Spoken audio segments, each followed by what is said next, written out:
Galera, hoje é Enem 2017, Biologia, prova muito legal. Gosto dessa prova, por incrível que pareça, eu gosto da prova de 2017, é uma prova interessante, tá?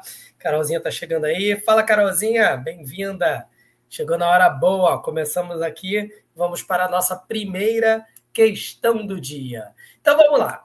Galerinha, olha lá, os medicamentos são rotineiramente utilizados pelo ser humano com o intuito de diminuir ou, por muitas vezes, curar possíveis transtornos de saúde. Os antibióticos são grupos de fármacos inseridos no tratamento de doenças causadas por bactérias. Deixa eu só fazer uma pausa aqui, galera. Aqui ele está falando de antibiótico, né? Basicamente, o Enem ele gosta muito de cobrar a diferença, você precisa saber, entre antibiótico, vacina e soro. Não foi o caso dessa questão, mas isso já apareceu em várias outras questões, tá bom? Então, você saber a diferença de antibiótico, vacina e soro. Vou falar bem, assim, en passant, porque a gente vai ver isso em algum outro momento, tá? Mas, basicamente, antibiótico tá aqui, ó, para tratamento de doenças causadas por bactéria. Antibiótico mata a bactéria. O nome já diz antibiótico, é para matar a vida, né? E a bactéria é vida, beleza? A vacina, ela já não é especificamente para matar uma bactéria ou para atacar um vírus diretamente. Na verdade, a vacina é um método de imunização ativa, tá? Em que você vai produzir anticorpos, só que é artificial, ou seja, a gente está trolando o corpo. A gente coloca dentro do corpo um antígeno, ou seja, uma estrutura ali que serve para dizer para o sistema imunológico que ele está sendo invadido, beleza? Que o corpo reconhece como não sendo próprio, e aí, então, ele começa a produzir anticorpos como reação que vão atacar, finalmente, aquele ser maligno que entrou no teu corpo, tá bom? Só que a vacina, ela tem, então, um caráter preventivo, beleza? Ela não tem o objetivo de tratar uma doença, como é o caso aqui de antibiótico. Já o soro, ele também é, assim como o antibiótico, ele é para tratamento, mas ele é para tratamento normalmente de picada, mordida de animais peçonhentos, tá? Porque não dá tempo do corpo reagir e produzir anticorpos antes que o veneno, que a toxina daquele animal te mate, né? Então você vai lá e toma um soro, que nada mais é do que o plasma sanguíneo, contendo anticorpos contra agente maligno, né, que quer te destruir, que é a toxina daquela cobra, daquele escorpião, daquela aranha, seja lá quem for, tá bom? O soro já é uma imunização que a gente chama de passiva, porque o corpo não produz anticorpos, ele está apenas entregando anticorpos prontos, que já vão atuar inibindo ali o agente tóxico que está no teu corpo, beleza? Então ele fala, ó, na terapêutica das doenças mencionadas, alguns desses fármacos, quais fármacos, né? Os antibióticos, atuam, letra A, ativando o sistema imunológico do hospedeiro? Não, a gente acabou de ver que isso daqui seria uma vacina, então não é essa a primeira.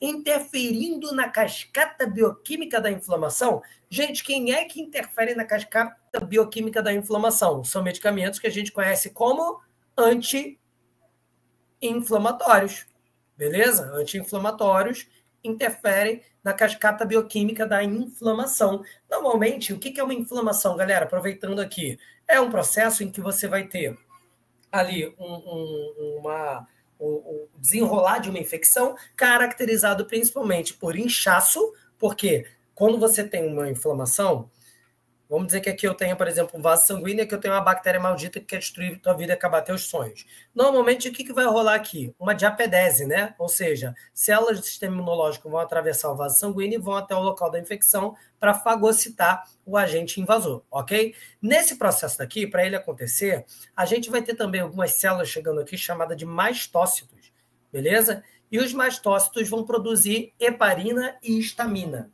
Heparina, um anticoagulante, histamina, um vasodilatador. Então, qual é a ideia aqui? Aumentar o diâmetro do vaso, e isso facilita a saída dos macrófagos, que são células fagocitárias, ou dos neutrófilos, para que eles possam atacar as células invasoras, ok?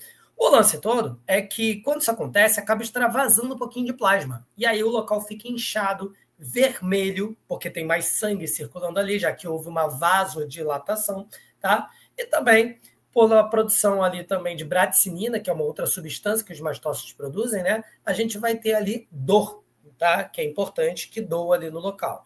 Alguns neutrófilos morrem na batalha imunológica ali também e acabam originando o pus característico de um local muito inflamado, tá? Enfim, isso tudo só para falar o quê? Que um anti-inflamatório ele vai tentar reduzir esse efeito. Então, se tem histamina e heparina, o que você vai ter ali no anti-inflamatório? Um antihistamínico, por exemplo. O que o antihistamínico vai fazer? Vai fazer vasoconstrição, vai diminuir a vasodilatação, impedindo que aquele local fique tão inchado e vermelho, tá? A gente usa isso aqui também em caso também de alergia, quase que fugiu aqui da cabeça, de alergia, né? Você está com uma alergia, está coçando muito, tu toma o quê? Um antihistamínico, porque a alergia se caracteriza por vermelhidão, coceira, vasodilatação local, ok? Então, super importante ali a gente ter também a ação de um anti-inflamatório nesses casos. Mas não é o que ele está querendo aqui, que é antibiótico. Removendo as toxinas sintetizadas pelas bactérias, olha, gente, de fato, algumas bactérias produzem toxinas, mas não é uma ação do antibiótico remover a toxina. É até alguma ação, por exemplo, de anticorpos. Anticorpos poderiam até inibir as toxinas, né? Mas não é o caso aqui. Combatendo as células hospedeiras das bactérias, galera, um monte de gente foi e marcou isso aqui. Falar, combater a célula hospedeira da bactéria. Gente, não pode, porque quem é a célula hospedeira da bactéria? É a tua célula. Se tu combate a célula hospedeira da bactéria, tu está matando a tua própria célula, porque a bactéria é o parasita. E todo parasita tem um hospedeiro. Quem é o hospedeiro? Você. Então, tu não pode matar a célula hospedeira da bactéria, porque senão você vai se matar. Beleza? Então, a letra E, danificando estruturas específicas da célula bacteriana. Essa daqui tá ok. Mata a bactéria. Ah, eu não sabia, Mário, como é que matava a bactéria. Ok, gente, mas a única opção em que a bactéria está sendo morta é essa daqui, beleza? Danificando estruturas específicas da célula bacteriana. Show? Número 1 foi sem problemas, questão tranquila, tá? Então vamos lá para número 2. Qualquer dúvida, galera, manda aqui pelo chat, pode abrir o microfone e me perguntar. Vamos que vamos no embalo. Questão de número 2. Pesquisadores conseguiram estimular a absorção de energia luminosa em plantas graças ao uso de nanotubos de carbono. Para isso, nanotubos de carbono se inseriram no interior de cloroplastos por uma montagem espontânea através das membranas dos cloroplastos. Pigmentos das plantas absorvem as radiações luminosas. Os elétrons são excitados e se deslocam no interior das membranas dos cloroplastos e a planta utiliza em seguida essa energia elétrica para a fabricação de açúcares. Galera, o que ele descreveu até agora aqui nessa questão foi o quê? A fotofosforilação seguida da fase escura. O que você tem ali na planta? Ó, fase clara da planta, o que você vai ter? Fotossistemas. A luz do sol incide sobre fotossistemas, excitando elétrons, que passam, então, por uma cadeia transportadora de elétrons para produzir ATP e voltam para esse fotossistema. Ou, numa segunda possibilidade, a luz incide sobre fotossistemas, o elétron salta da clorofila, passa por uma cadeia transportadora de elétrons, produz ATP, mas é capturado por uma molécula de NADPH, que é um transportador de elétrons, ok?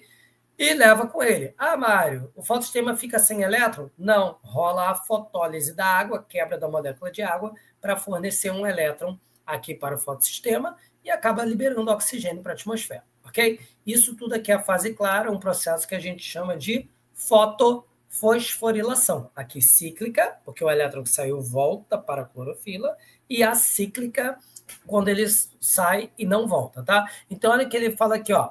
Ele começa, os elétrons são excitados e se deslocam no interior das membranas dos cloroplastos. É isso. Depois, o que a planta vai fazer? Vai pegar o ATP e o NADP produzidos aqui e vai utilizar na fase escura. Beleza? A fase escura, o gás carbônico vai ser incorporado a um ciclo de reações químicas chamado de ciclo das pentoses ou ciclo de Calvin-Benson, tá? E aqui, a cada 2 voltas, a gente vai produzir C6H12O6, glicose, tá? Para isso acontecer, gasta, né, o NADP, reoxida, na verdade, o NAD, beleza? O NADP, e gasta ATP, né? Converte ATP em ADP. Tranquilo? Legal, né? Isso ele já estava falando aqui, ó. E a planta utiliza em seguida essa energia elétrica para a fabricação de açúcares. Os nanotubos de carbono podem absorver comprimentos de onda habitualmente não utilizados pelos cloroplastos. E os pesquisadores tiveram a ideia de utilizá-los como antenas, estimulando a conversão de energia solar pelos cloroplastos, com o aumento do transporte de elétrons. Então, olha o que ele está falando aqui, que interessante, né? Aqui, a clorofila, né? O cloroplasto, na verdade, ele vai ter o quê? Vai ter ali pigmentos fotossintetizantes. De modo geral, a maioria das plantas vai ter o quê? Clorofila A e clorofila B. Pô, clorofila A e clorofila B absorvem todas as frequências ali do espectro luminoso? Não. Absorvem mais algumas frequências do que outras, tá? Então, o que os caras tiveram a ideia? Pô, se a gente botar uns nanotubos de carbono que absorvem frequências diferentes daqui, os que a gente vai ter ali de absorção do clorofila A e clorofila B, né? E aí, com isso, o que ele vai fazer? Além daqueles elétrons que a luz excitava, teremos agora outra fonte ali de excitação de elétrons, tá? Então, ele fala, tiveram a ideia de utilizá-los como antenas, estimulando a conversão de energia solar pelos cloroplastos, com o aumento do transporte de elétrons. Se vai transportar mais elétron, significa o quê? Que vai formar mais ATP, vai formar mais NADP, vai intensificar a clorofila, a fotossíntese. Aí ele fala, nanotubos de carbono incrementam a fotossíntese das plantas. Aí ele manda, o aumento da eficiência fotossintética ocorreu pelo fato de os nanotubos de carbono promoverem diretamente, olha só, o nanotubo de carbono, ele está fazendo o papel de quem aqui? Ele está fazendo o papel do fotossistema. O que é o fotossistema? É o local onde a gente vai ter um monte de clorofila, ou seja, ele está fazendo ali o papel que um pigmento fotossintético faz, que é a qual? Absorver a luz, que nesse caso daqui é a letra B, absorção de fótons, ok? Absorção de luz. Beleza, galera? Alguma dúvida nessa questão? Foi de boa? Posso seguir em frente? Show! Galera, tô dando uma ida, talvez até um pouquinho rápida, porque como eu conheço vocês, e sei que vocês são meus alunos, e são temas que a gente já trabalhou muito, eu tenho certeza absoluta que vocês não estão com dificuldade nisso daqui, tá? Por isso que eu dei uma acelerada e estou aproveitando para revisar aqui outros pontos aqui, que não são extremamente necessários para resolver essa questão, mas deixam o raciocínio fechadinho, né? Te deixa certo do que você está marcando ali, sem dúvida alguma. Show? Então vamos lá. Deixa eu ver quem está chegando aqui. Está chegando mais alguém. Maria Clara Fernandes chegou aqui, se juntou a gente. Seja bem-vinda, meu amor. Vamos, que a gente hoje está frenético. Estamos no ritmo, estamos na questão de número 3. Lembrando, galera, que a plataforma está toda atualizada, tá? Já coloquei lá os vídeos aí do Enem todos, das nossas últimas aulas. Galera que faz também aula de quarta e de específica da UERJ, também atualizei hoje os vídeos de específica da UERJ, faltavam 2 vídeos lá, hoje já entraram na plataforma, e vamos que vamos para a nossa questão de número 3. Uma grande virada na moderna história da agricultura ocorreu depois da Segunda Guerra Mundial. Após a guerra, os governos haviam se deparado com um enorme excedente de nitrato de amônio, ingrediente usado na fabricação de explosivos.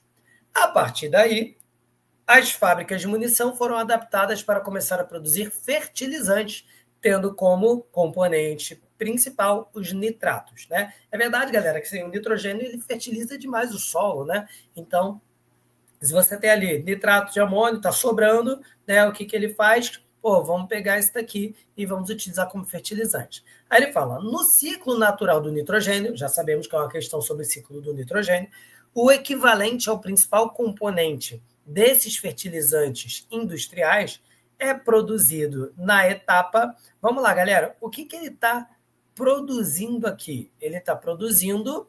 olha o que ele fala. Ingrediente usado na fabricação de explosivos. A partir daí, as fábricas de munição foram adaptadas para começar a produzir fertilizantes, tendo como componente principal os nitratos. Então, ele quer produzir nitrato. O que a gente sabe, galera? Que o nitrogênio atmosférico ele é fixado no solo na forma de amônia ou de amônio, né? E aí, no processo aqui chamado de amonificação, né? Então, bactérias, principalmente do gênero Rhizobium, fazem esse tipo de trabalho aqui, beleza? Associados a raízes de plantas leguminosas, beleza? Aí, a partir daí, começa um processo que a gente vai chamar de nitrificação, tá? que é dividido em duas etapas. Então, a nitrificação, ela vai ter duas etapas. Primeiro eu vou pegar a amônia e transformar em nitrito, e depois eu vou pegar isso aqui e vou transformar em nitrato. Beleza? Então, o que a gente vai ter aqui, né? Quando a gente vai transformar em nitrato, né? A gente vai ter aqui o que a gente chama de nitratação. É um nome um pouco óbvio, né? E quando a gente transforma em nitrito, a gente tem a nitrosação.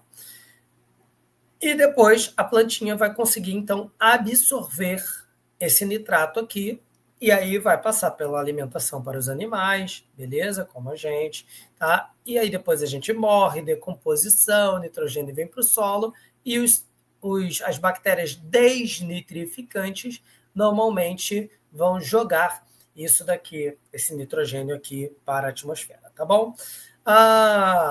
Primeiro, né, processo que a gente tem aqui, que é o de nitrosação, a gente vai ter a ação de bactérias, principalmente, né, das nitrosomonas, beleza?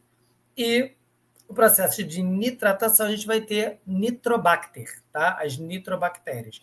Então, repara que aqui tem todas as etapas. A fixação biológica, que está acontecendo aqui, desnitrificação, que está acontecendo aqui, amonificação, que está acontecendo aqui, beleza? Tranquilo? Tem aqui também, ó, esse nitro, quando a gente é decomposto, a gente acaba virando a amônia ali de novo. Então, aqui a nitratação nada mais é, então, do que o processo que a gente quer, porque ele quer o processo de formação de nitrato. Então, a nitratação está acontecendo aqui, ó. Uou! Beleza? E isso aqui, a nitrosação. Tranquilo? Mário, mas são muitas etapas, né?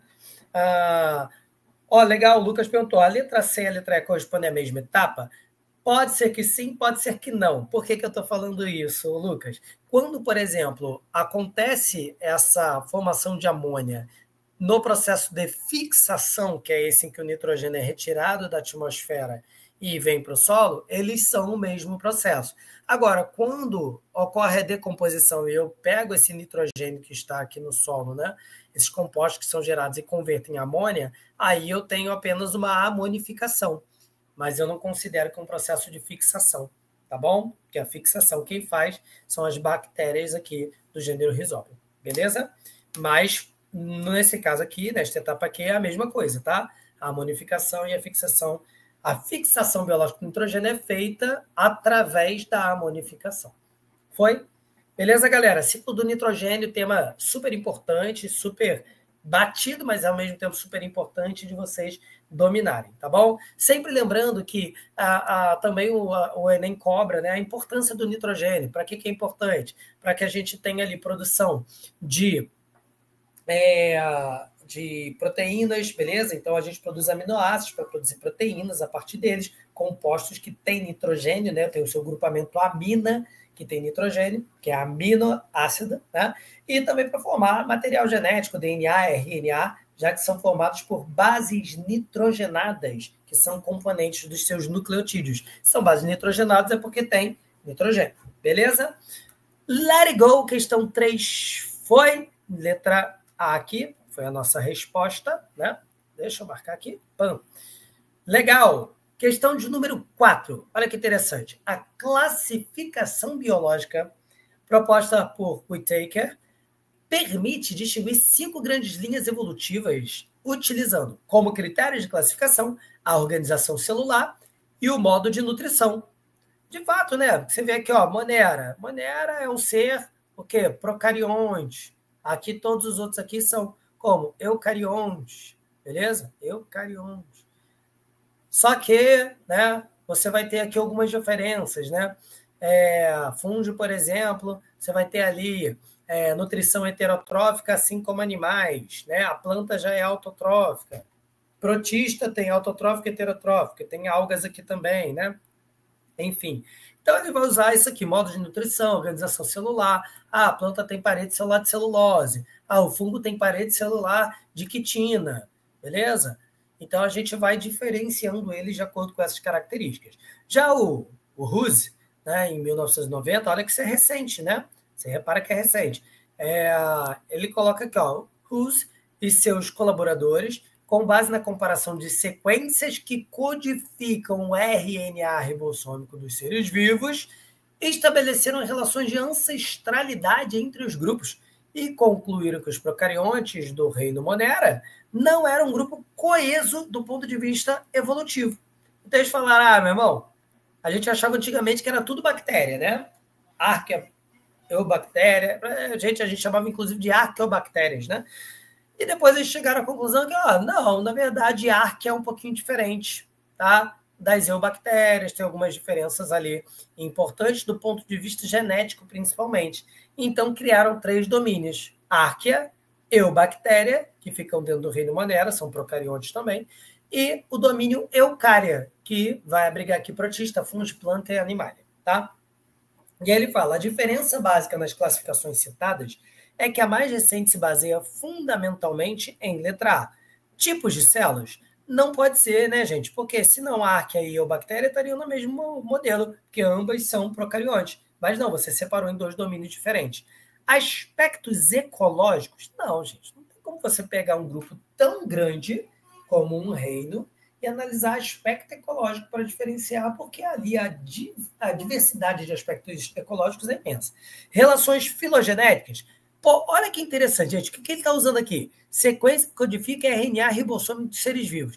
RNA, DNA, codificação, isso te lembra o quê? Tu estuda isso onde? Genética, beleza? Legal. Então, se ele tem aqui uma classificação, né? Philo significa ali, philos, amizade, né? Então, em que você toma ali como base um critério genético, então eu posso dizer aqui que ele está usando relações filogenéticas, beleza? Essa aqui seria a nossa resposta. Não estou usando propriedades fisiológicas, que são extremamente variáveis também, e nem muito menos morfológicas. Não estou olhando ali para parâmetros morfológicos, que também são muito variáveis, tá? Então, a gente está olhando aqui para sequências que codificam RNA ribossômico, por isso eu estou falando de relações filogenéticas, beleza? Legal. Questão 4, então, foi. Vamos para a questão de número 5. Tranquilo até aí? Todos vivos, de boa? Vamos nós. Qualquer coisa, manda aqui no chat. Qualquer coisa, fala comigo. Eu gosto, principalmente quando vocês mandam aqui no chat, né? Porque eu vejo que vocês estão aí me acompanhando. Né? Firme e forte. Vamos lá. 5. Pesquisadores criaram um tipo de plaqueta artificial. Olha lá, gente, ó, plaqueta. Plaqueta é um elemento figurado do sangue. Basicamente, o teu sangue ele tem o quê? Plasma sanguíneo, tá? E tem elementos figurados. O plasma nada mais é do que líquido com açúcares, anticorpos, proteínas, enfim, né? Um monte de coisa ali, as proteínas mais importantes ali, basicamente, os anticorpos ou imunoglobulinas, e que participam da defesa, né, do organismo, e também a albumina, tá? Uma proteína extremamente importante para regular a pressão osmótica do sangue. Os elementos figurados, basicamente, são 3, né? Hemácias, também chamadas de eritrócitos ou glóbulos vermelhos, ok? Temos também os leucócitos ou glóbulos brancos e temos as plaquetas, beleza? Só lembrando que, assim, hemácia e leucócitos são células, tá? Leucócitos, células de defesa, hemácias, transportadoras de gases no corpo, principalmente de oxigênio, beleza? Plaqueta. Plaqueta não é célula, plaqueta é fragmento celular. Tá? Ele é o fragmento de uma célula gigante chamada megacariócito, que se rompe e origina as plaquetas, beleza? E qual é a função básica de plaqueta? Atuar no processo de coagulação sanguínea, ok?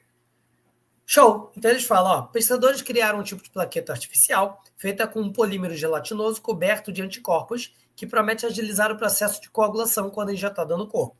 Se houver sangramento, esses anticorpos fazem com que a plaqueta mude sua forma e se transforme em uma espécie de rede que gruda nas lesões dos vasos sanguíneos e da pele.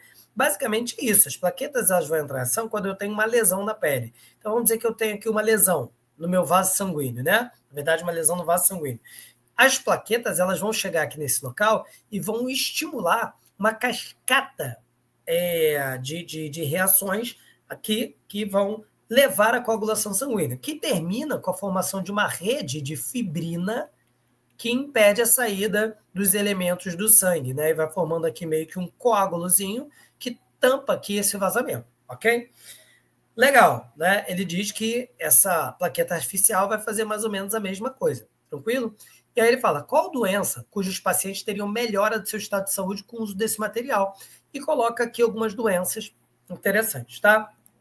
Galera, aí tu teria que olhar, qual dessas aqui tem uma relação com coagulação sanguínea, com sangramento, tá? Filariose. Filariose não tem nada a ver com sangramento. Ah, Mário, mas eu ouvi falar que o verme, a filária, também chamada de Wuchereria bancroft, transmitida pelo mosquito Culex, ela é um verme que entope os vasos linfáticos e com isso tem uma relação com o sangue.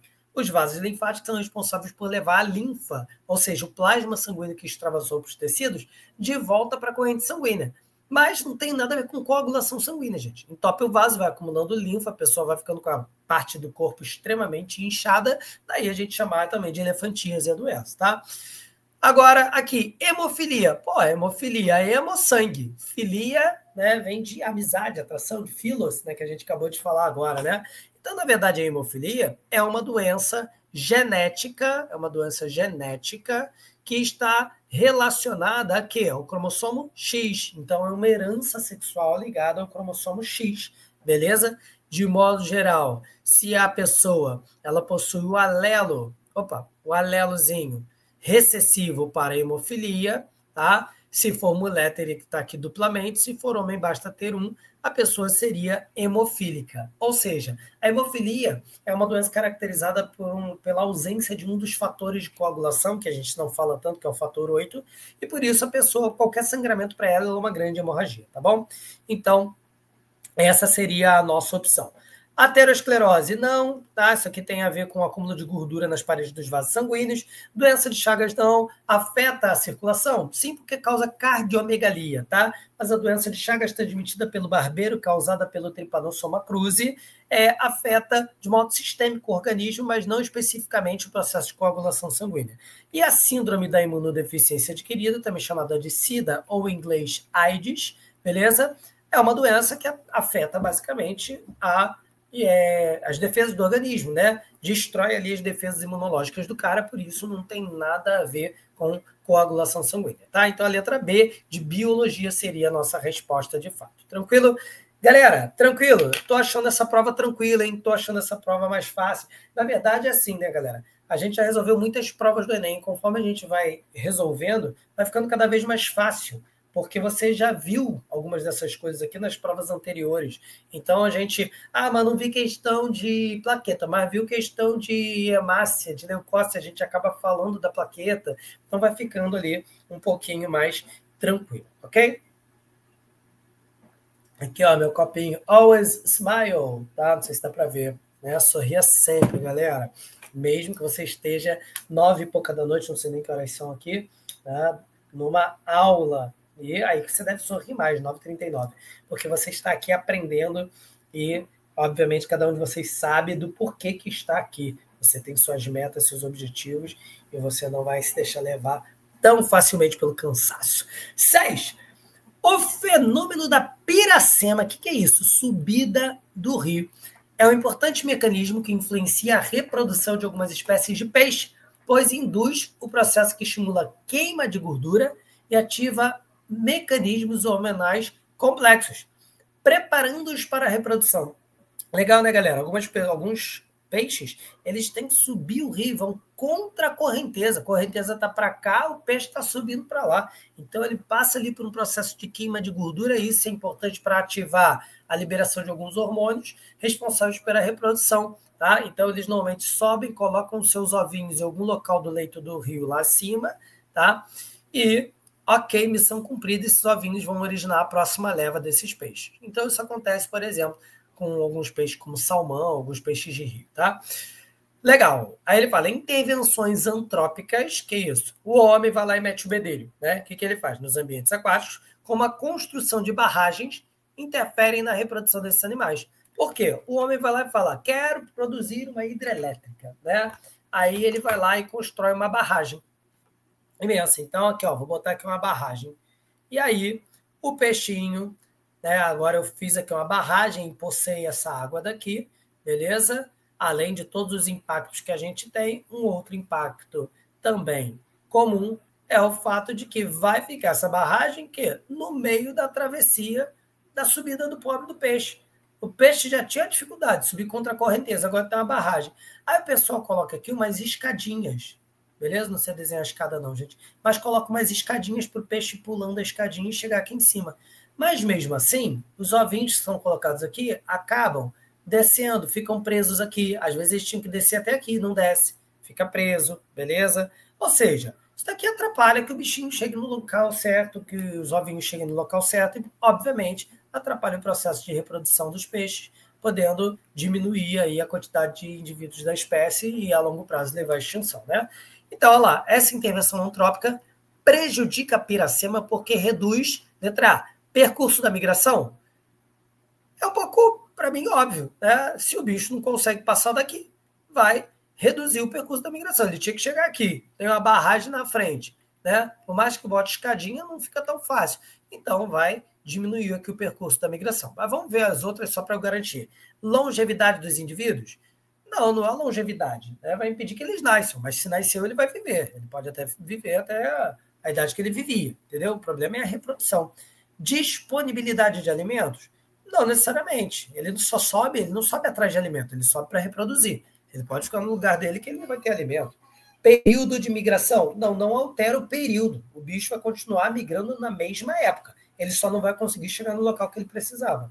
Ou também reduz o número de espécies de peixe no local? Não, não vai diminuir o número de espécies. Pode até diminuir o número de espécimes. Qual a diferença de uma espécime para a espécie? Espécime é um exemplar da espécie, é o indivíduo. Então, pode diminuir o número de indivíduos? Sim, mas não vai diminuir o número de espécies. Não vai interferir na quantidade de espécies locais, tá? Então, a letra A, percurso da migração, era essa resposta, matamos, tá bonito. Show? Vamos lá, questão de número 7. Os botos cinza, mamíferos da família dos golfinhos, são excelentes indicadores da poluição das áreas em que vivem, pois passam toda a sua vida, cerca de 30 anos, na mesma região. Além disso, a espécie acumula mais contaminantes em seu organismo, como o mercúrio, do que outros animais de sua cadeia alimentar. Olha só, gente, que coisa interessante. Diz que o mamífero aqui, ele é um bom indicador de poluição, tá? Porque o golfinho chega lá e fica cantando na área poluída, porque ele fica pulando na área poluída. Não, é porque quando você vai analisar um golfinho, né, que morreu e vai fazer ali pegar amostras dos tecidos dele, você consegue saber se tem algum poluente por ali, beleza? E como ele está falando aqui de mercúrio, cara, falou de mercúrio, tu já vai lembrar de quê? Bioacumulação e magnificação trófica, porque o mercúrio é um metal pesado.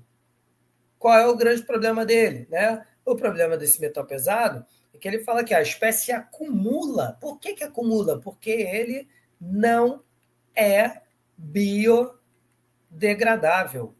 Beleza? Então a questão trouxe mercúrio, cádmio, chumbo.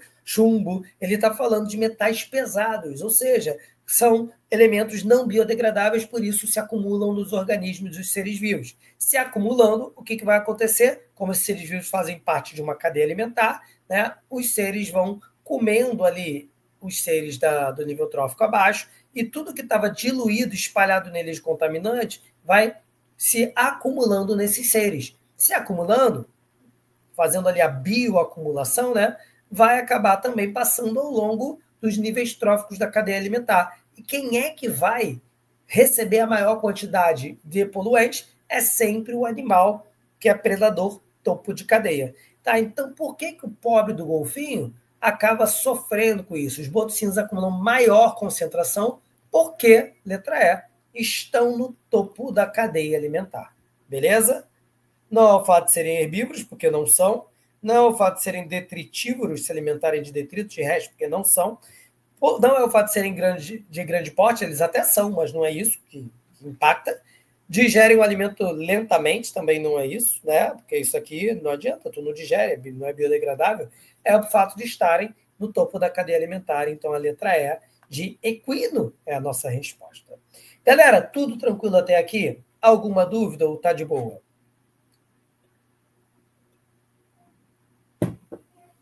Fala comigo, fala comigo. Tudo tranquilo? Então, boa, Cris. Que bom. Então, vamos lá, galera. Vamos lá. Achei uma gaita aqui.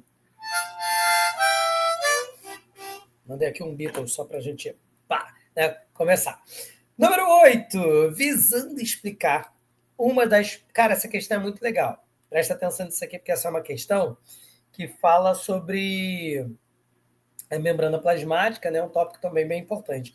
Visando explicar uma das propriedades da membrana plasmática, fusionou-se uma célula de camundongo com uma célula humana, formando uma célula híbrida. Juntei duas células, então. Em seguida, com o intuito de marcar as proteínas de membrana, 2 anticorpos foram inseridos no experimento. Um específico para as proteínas da membrana de camundongo e outro para as proteínas de membrana humana. Os anticorpos foram visualizados ao microscópio por meio de fluorescência de cores diferentes. Deixa eu explicar isso aqui para vocês rapidinho com um desenho. Olha só. Peguei aqui, ó, célula de camundongo, na etapa 1, tá? O que você tem aqui? As proteínas de membrana de célula de camundongo são redondinhas, beleza? E a célula humana tá com proteínas quadradinhas aqui, beleza? Fusionei as duas na etapa 2. O que eu vou ter? Ó? De um lado, só células do camundongo, do outro, só células humanas. E assim, então, é a nossa célula híbrida com 2 núcleos aqui, ok? Na etapa 3, olha o que acontece. Peguei aqui, ó, anticorpos. Anticorpos são sempre específicos, né? Então, o anticorpo que vai se ligar à proteína do camundongo não se liga à humana. E vice-versa. Beleza? E coloquei eles aqui marcados, um com fluoresceína e o outro com rodamina. O que é isso? Né? São substâncias, né, de modo geral, que quando levados a um microscópio, né, de fluorescência, um tipo de microscopia específica que a gente usa muito em laboratório, quando a gente quer acompanhar a trajetória de alguma coisa dentro da célula. Por quê? Porque quando essa célula está marcada com esta proteína de fluorescência, esta é... Calma aí que alguém está chegando aqui. Meu amigo Bernardo chegou, seja bem-vindo, né? Então, quando essa proteína está marcada com esta substância aqui, ela vai emitir luz, e luz ou cor, né, numa cor específica. Então, eu consigo ver o que de fato é proteína do camundongo e o que é proteína humana. Isso no tempo zero, né? Deixei incubado a 37 graus Celsius, uma temperatura boa para as células humanas, e 40 minutos depois, olha o que aconteceu, galera. As proteínas do camundongo estavam todas de um lado e humanas estavam todas do outro, se misturaram, e a gente viu isso pelo mix de cores que aparece ali, então, no microscópio, ok? E aí ele pergunta aqui, a mudança observada da etapa 3 para 4, qual é a mudança da 3 para 4? As proteínas que estavam separadinhas se misturaram todas, né? Ocorre porque as proteínas, letra A, movimentam-se livremente no plano da bicamada lipídica. Extremamente interessante. Por quê?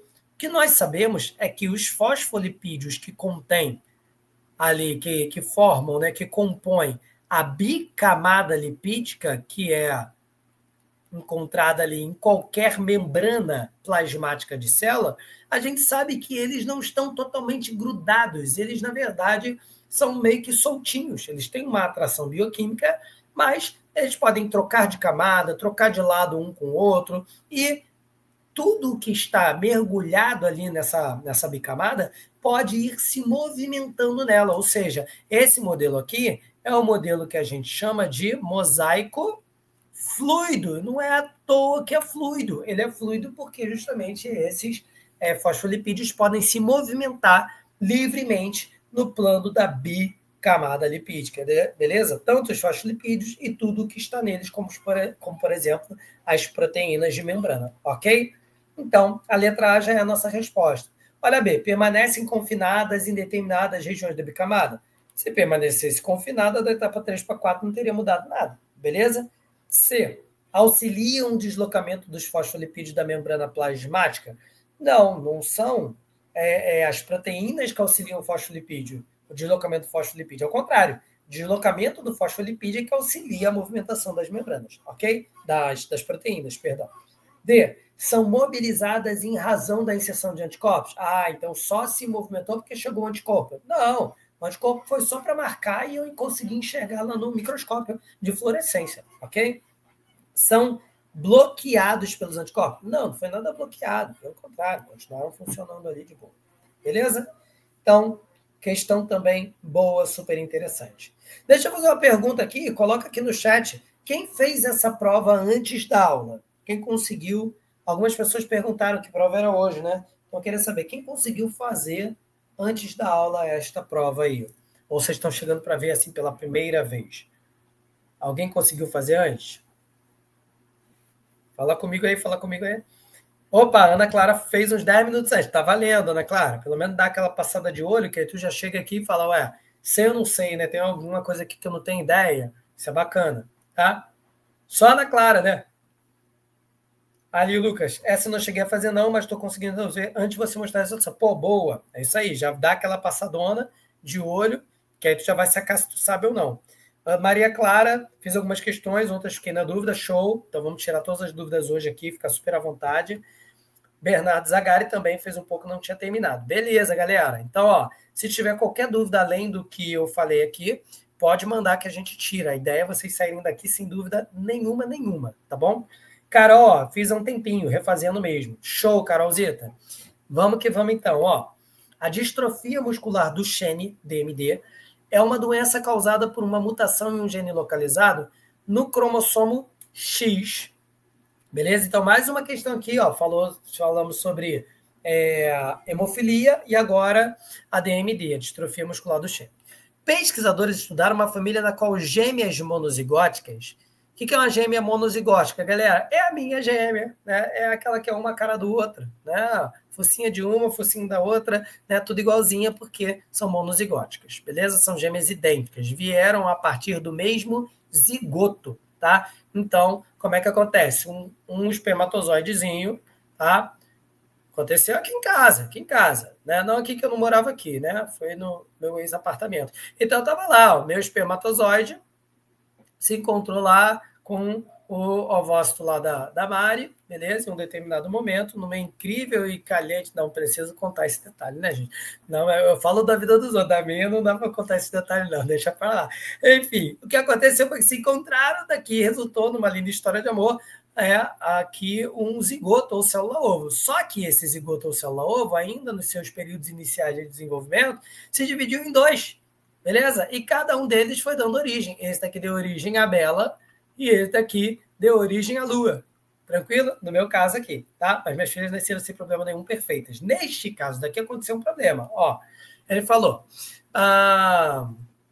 Pesquisadores estudaram uma família na qual gêmeas monozigóticas eram portadoras de um alelo mutante recessivo para esse gene. Ou seja, elas eram heterozigóticas. Ou seja, elas eram, vamos chamar o gene aqui de D, XDzão, XDzinho. Se a doença é recessiva, então, teoricamente, elas não deveriam ter a doença, elas são apenas portadoras. É isso que significa dizer que elas eram portadoras. Elas não têm o alelo mutante duplamente, logo não vão ter a doença, ok? Mas ele fala que o interessante é que uma das gêmeas apresentava um fenótipo relacionado ao alelo mutante. Isso é, DMD, enquanto sua irmã apresentava fenótipo normal. Aí tu ficou bugado, né? Tu falou, Mário, são gêmeas. Se elas são gêmeas, tem o mesmo material genético. Como é que uma tem a doença e a outra não tem a doença, gente?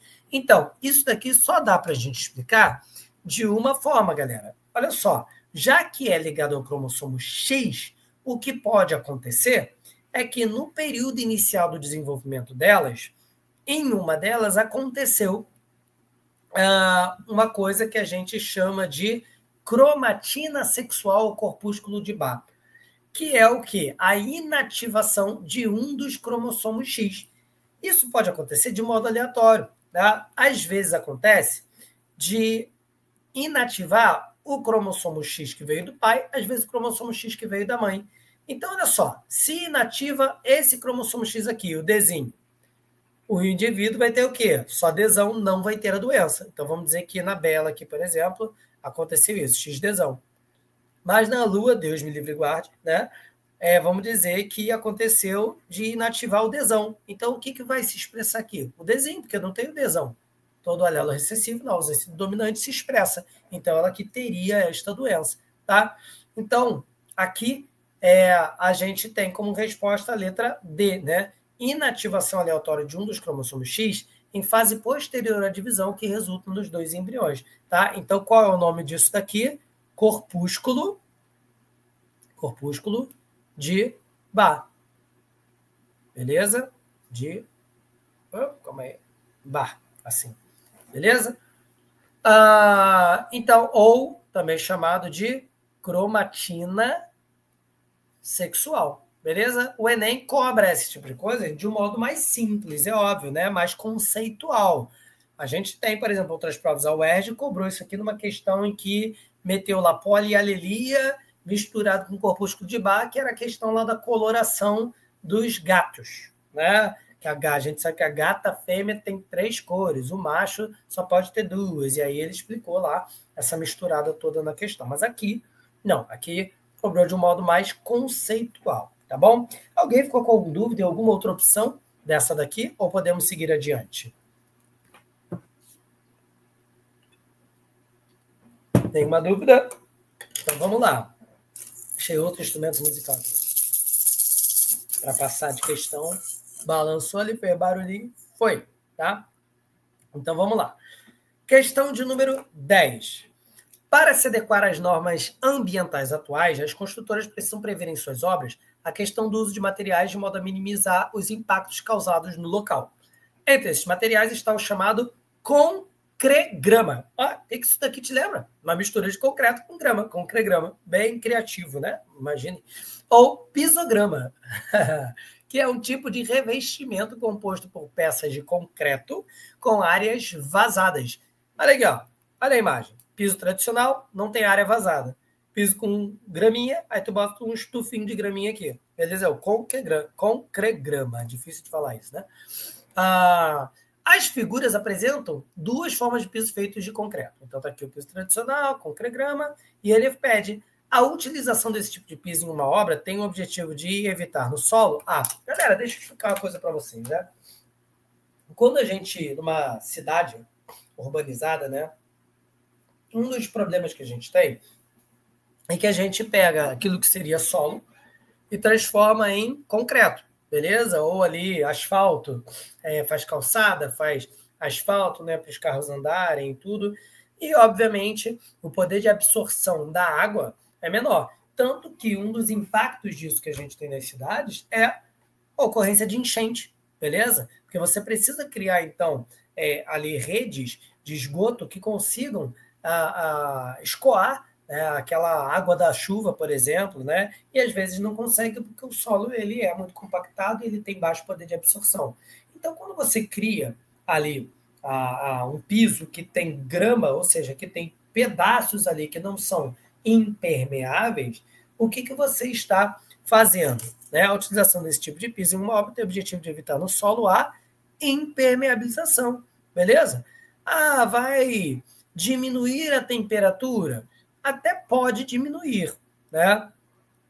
Que você está usando grama ali e tal, mas a ideia de diminuir a temperatura, normalmente a gente usa quando a gente faz telhados verdes, né? Que a gente diminui em cima, para que ali aquele calor que vem de cima ali não passe para dentro por exemplo, de uma residência, entende?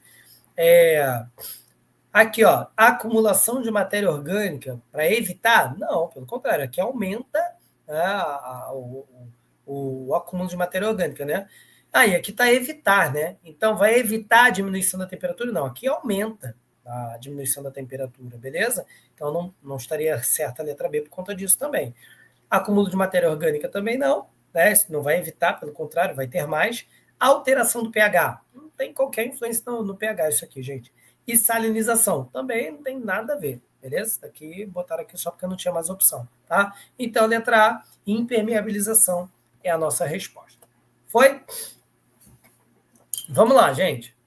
Questão de número 11, questão de bioma. Olha lá, esse daqui é uma informação clássica, tá, gente?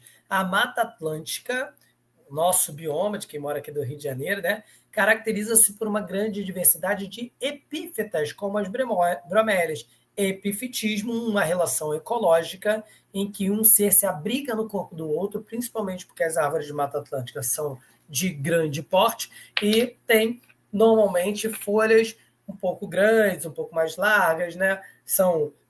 Aqui a gente tem florestas latifoliadas, né? Ou seja, que tem folhas que permanecem ali, são perennifólias, né? Permanecem ali durante um bom tempo, não caem, na verdade, né? Permanecem constantemente na árvore e se impede a entrada de luz. Então, se a epífita ficar lá embaixo, ela também não vai conseguir luz nenhuma, né? Então, ela tenta ficar um pouquinho mais alta, presa no tronco das outras árvores, para conseguir captar um pouquinho mais de luz, um pouquinho mais de água, a água da chuva também que cai, ela armazena ali entre as folhas dela, tá? Nutrientes. Mas isso tudo, gente, sem prejudicar a planta que ela está em cima. Por isso, o epifitismo é um tipo de inquilinismo, tá? Que é também, porque um ser está se abrigando no corpo do outro, que é um tipo também de comensalismo, porque é uma relação mais zero, em que o indivíduo se beneficia e o outro não tem prejuízo, tá bom? Então, uma relação ecológica que é considerada harmônica e interespecífica entre espécies diferentes, mas não causa prejuízo, tá bom? Essas plantas estão adaptadas a esse ecossistema e conseguem captar luz, água e nutrientes, mesmo vivendo sobre as árvores. Essas espécies captam água, e aí é o que ele quer, né? Como é que elas vão captar água? Do organismo das plantas vizinhas? Não, porque isso daqui seria o quê? Plantas parasitas, que são plantas que têm raízes sugadoras que ela lança dentro da outra planta e rouba a seiva. Olha, né? A ladroagem tem até, gente, entre as plantas. Que coisa incrível, né? No solo, através de suas longas raízes. Gente, qual é a lógica danada da planta subir até lá no alto de outra planta para depois lançar as raízes lá para baixo? Não tem, né? Não tem lógica. Era melhor ter ficado lá embaixo, né, galera? Então, não rola. Chuva acumulada entre suas folhas? Interessante. Quem aqui nunca ouviu falar, por exemplo, que bromélias podem acabar acumulando água ali entre as suas folhas? E isso seria um perigo, né, de acordo com algumas pessoas ali que tinham esse medo, de ser um criadouro para mosquitos da dengue, para o Aedes aegypti, beleza? Então, a gente ouvia muito falar disso antigamente. E, de fato, elas acumulam água ali que pode ser utilizada pela planta, tá? Seiva bruta das plantas hospedeiras é a mesma coisa aqui que planta parasita, ou da comunidade que vive em seu interior? Não, pelo contrário. A comunidade que se aproveita da água que ela armazena, tá? Então, aqui seria a letra C de crocodilo, C de cocô. Foi? Questão de número 12, meu povo, minha pova. Questão sobre toda aquela parte básica ali de pareamento de bases nitrogenadas, tá? Eu não preciso nem ler a questão, porque ele fala qual dos segmentos de DNA será o primeiro a desnaturar totalmente durante o aumento da temperatura na reação de PCR. Mas assim, gente, sobre o que está falando a questão aqui? Está falando de uma técnica, a técnica de PCR, que é uma técnica de amplificação de DNA, tá bom? Então, o que eu quero quando eu faço um PCR? Eu quero fazer uma reação em cadeia de polimerase, né? Eu quero pegar ali um fragmentozinho de DNA e eu quero fazer milhões de cópias daquilo ali. Tá? Por isso que ele fala, é uma técnica de biologia molecular que permite replicação in vitro do DNA de forma rápida, beleza? Nosso amigo Lucas aqui provavelmente já fez essa técnica aí, já que ele é um técnico em biotecnologia, né? Já teve contato, Lucas, aí com PCR, né? Provavelmente já conheceu, já foi apresentado. Muitas vezes. Então, o Lucas é muito mais especializado que eu, inclusive, em PCR. Acredito, inclusive, que se eu der aula de biotecnologia, você deveria ensinar a parte de PCR, já que eu nunca fiz PCR na minha vida, né? Eu já vi de longe a galera fazendo, mas eu mesmo nunca fiz o PCR. Mas, basicamente, qual é a ideia, né, gente? Eu vou pegar um trechinho ali de material genético, jogo ali na maquinaria, né, que a gente usa, e a gente tem algumas etapas. A primeira etapa é aumentar a temperatura e desnaturar o DNA. Então, a gente vai fazer com que essa molécula perca aquela forma tridimensional dela básica, tá? Vamos separar as duplas hélices, tá? E depois a gente vai usar ali essas hélices como molde para formar novas fitas, tá? A gente vai ter que botar ali DNA polimerase e então usar uma fita como molde e acrescentando ali as bases nitrogenadas, a DNA polimerase vai acrescentando os nucleotídeos e formando novas fitas ali, ok? Então ele fala, ó, essa técnica surgiu na década de 80, permitiu avanços científicos em todas as áreas de investigação genômica. A dupla hélice é estabilizada por ligações de hidrogênio, duas entre as bases adenina e timina. Então a gente sabe que a adenina e timina se ligam por ligação dupla, e citosina guanina por ligação tripla. Isso é um conhecimento batido. Vocês, eu tenho certeza que já sabem, então a gente está apenas lembrando. Logo, gente, quando eu quero fazer uma desnaturação, o que vai ser mais difícil eu quebrar? As ligações entre adenina e timina ou citosina e guanina? Obviamente, citosina e guanina, por ser uma ligação tripla. Então, significa que se eu quero desnaturar uma molécula que tenha muito citosina e guanina, eu vou precisar utilizar uma temperatura um pouco mais alta, beleza? Ou ficar mais tempo ali numa temperatura mais alta, tá? Então, quando ele pede aqui, ó, qual dos segmentos de DNA será o primeiro a desnaturar? Quem vai ser o primeiro a desnaturar? Qual é mais fácil quebrar? É aquele que tem mais adenina e timina do que citosina e guanina, que no nosso caso aqui vai ser, provavelmente, aqui pelo que eu estou vendo, a letra C, né? Ó, adenina, timina, pra caramba aqui também só tem isso aqui, citosina e guanina, tá? Provavelmente é o que tem mais aqui, então letra C aqui é a nossa resposta, ok? Questão bonita e interessantíssima. Olha a questão de número 13. A retina. O que é a retina, galera? Você tem ali o olho humano, beleza? E aqui atrás a gente tem a região da retina, que contém aqui os fotorreceptores, ou seja, receptores de luz, beleza? A luz incide no olho, vai atravessar aqui o cristalino, vai então chegar lá na retina, incidir na retina, ok? E aqui vai sensibilizar então os fotorreceptores, que por sua vez vão gerar eletricidade, que será conduzida pelo nervo óptico até várias e várias partes do cérebro, até chegar no lobo occipital, que fica aqui atrás da cachola, onde a gente tem um córtex visual que vai formar, então, a imagem, tá bom? O lance todo é que existem dois tipos celulares. Quais são? Os cones, os quais convertem os diferentes comprimentos de onda de luz visível em sinais elétricos, que são transmitidos pelo nervo óptico até o cérebro, tá? E a gente também tem um outro aqui que ele não fala, que são os bastonetes, beleza? Então, cones e bastonetes são os principais tipos de fotorreceptores. Os cones são responsáveis pelo quê? Pela visão em cores, ok? E os bastonetes são responsáveis pelo quê? São responsáveis pela captação de variação de luminosidade, de claro e escuro, de contraste, tá? Então, quando você está no local totalmente escuro, você está usando muito mais os seus bastonetes para diferenciar ali as tonalidades de cinza, digamos ali, né, do ambiente, as tonalidades de claro e escuro. Já os cones, se você está vendo cores, é porque os seus cones estão funcionando muito bem, tá bom? Então, ele fala o seguinte, ó, no tecido encontram-se vários tipos celulares específicos. Um desses tipos celulares são os cones, os quais convertem diferentes comprimentos de onda de luz visível em sinais elétricos, que são transmitidos pelo nervo óptico até o cérebro. Em relação à visão, a degeneração desse tipo celular vai fazer o quê? Letra A, comprometer a capacidade de visão em cores. Beleza? Ah, vai impedir a projeção dos raios luminosos na retina? Não, porque eles ficam na retina. Então, só impediria se tivesse algum problema aqui, ó, na parte da frente. Beleza? Que fosse impedir a entrada aqui dos raios. Provocar a formação de imagens invertidas na retina? Também não, tá? Enquanto os conezinhos, o papel deles é só pegar a luz e transformar em eletricidade. Causar dificuldade de visualização de objetos próximos? Não, isso é quando você altera o formato do globo ocular. Quando ele fica mais assim, ou mais assim, aí você diminui a distância focal entre a lente, entre o cristalino aqui, e a retina. Se você muda a distância focal, é como se eu estivesse aqui com óculos, sabe? Quando eu pego aquela lente, afasto, aproximo, eu vou desfocando. Tem um ponto, uma distância focal ali que é ideal. Vocês estudam isso aí provavelmente em ótica de um modo muito mais interessante, tá bom? Acarretar a perda da capacidade de alterar o diâmetro da pupila? Não, a pupila está aqui na frente, né? E os receptores estão aqui atrás, então não tem nada a ver. Letra A seria a nossa resposta. Show? Questão de número 14. Essa questão aqui é uma questão extremamente simples e básica de conhecimento básico, por isso que é muito bom ela estar no Enem, gente, porque o Enem ele tem que cobrar conhecimentos que são amplos da biologia, não ficar cobrando coisinha específica, tá?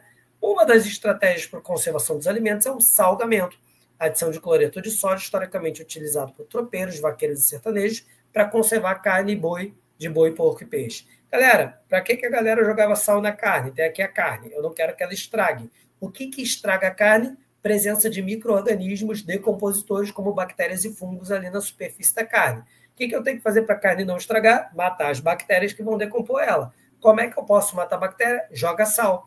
Por quê? Quando eu jogo sal, o ambiente aqui de fora da carne fica como, galera? Hipotônico ou hipertônico? Hipertônico, fica mais concentrado. Logo, eu aumento a pressão osmótica, a tendência é que a água ela saia das células superficiais da carne, mas também das células das bactérias que estão aqui em cima. Como as bactérias são seres unicelulares e perdem água para o meio, elas desidratam e morrem, tá? Então, olha o que ele pede. O que ocorreu com as células presentes nos alimentos preservados com essa técnica? Letra A. O sal adicionado diminui a concentração de solutos em seu interior? Tem gente que deu mole e marcou essa. Olha só, se a água está saindo da célula, você está diminuindo a concentração ou está aumentando a concentração intracelular da célula? Se ela está perdendo água, ela está ficando menos diluída. Ou seja, ela está ficando mais concentrada. Então, na verdade, o sal aumentou a concentração de solutos no interior da célula e não diminuiu. Beleza? Letra B. O sal adicionado desorganiza e destrói as membranas plasmáticas? O sal não. Até porque, né, sódio, cloreto, potássio, essas coisas têm bombas ali, proteínas que podem fazer a travessia deles, né? Mas não destrói nada. Ah, Mara, mas se a água entrar demais ou sair demais, a membrana não pode se romper? Então, mas isso é uma consequência da entrada ou saída da água, mas não é o sal em si que quebrou, que desorganizou ali as membranas, tá? A adição de sal altera as propriedades de suas membranas plasmáticas? Não. As propriedades da membrana plasmática ali continuam as mesmas, tá? Os íons sódio e cloreto provenientes da dissociação de sal entram livremente nelas? Não. Também não é assim, entra livremente, tá? Até porque alguns íons, para entrar ou sair, dependem de proteínas de membrana para fazer isso por eles, tá? Ou de canais que permitam essa passagem a favor do gradiente de concentração. Letra E. A grande concentração de sal no meio extracelular provoca a saída de água de dentro delas. Perfeito, essa aqui não tem erro, tá? Ou seja, está muito concentrado, a água sai e as células morrem desidratadas. Questão foi gabarito letra E. Questão de número 15. Vamos lá que estamos frenéticos. A terapia celular tem sido amplamente divulgada como revolucionária por permitir a regeneração de tecidos a partir de células novas. Olha que legal. Entretanto, a técnica de se introduzirem novas células em um tecido para o tratamento de enfermidades em indivíduos já era aplicada rotineiramente em hospital. Falar, o hospital já pega a célula de tecido e coloca dentro do indivíduo? Coloca. Aí ele fala, que técnica refere-se o texto? Vacina. Vacina não está pegando células de tecido, você está colocando ali um antígeno, que não é do tecido do meu corpo, provavelmente é proteína de alguma bactéria, um vírus atenuado. Então, não. Biópsia. Não, a biópsia eu não estou colocando nada, eu estou tirando. Estou pegando um pedacinho de um tecido ali para levar para o laboratório e analisar para ver se tem alguma coisa ali ruim. Beleza? Hemodiálise. Hemodiálise também não estou colocando células novas. Eu estou pegando a célula do sangue do indivíduo, aliás, o sangue como todo o tecido, passando numa máquina que vai fazer o papel do rim, que vai filtrar o sangue, já que o rim está danificado e não consegue fazer esse papel de filtração do sangue, ok? E depois vai devolver essas mesmas células do mesmo indivíduo, tá bom? Então, aqui, a hemodiálise não é o que eu quero. Quimioterapia. Não, quimioterapia eu uso substâncias químicas que tentam matar células tumorais. Acabam matando células boas também, infelizmente, né? Daí os efeitos colaterais, como queda de cabelo, enfim, e outras coisas mais, mas a quimioterapia ataca diretamente células invasoras. E transfusão de sangue. Aí, beleza. Transfusão de sangue tô lá, fui para o hospital, perdi sangue, tem lá um banco de sangue. Eu vou pegar o sangue, sei lá de quem, que desde que ele seja compatível, né, que seja de um tipo sanguíneo compatível com o meu, eu vou receber aquele sangue. Ou seja, eu estou pegando células de um tecido e recebendo, introduzindo novas células de um tecido ali para o meu corpo, para eu sobreviver. A letra E, então, é a nossa resposta. Ok? Galera, foi muito tranquilo hoje.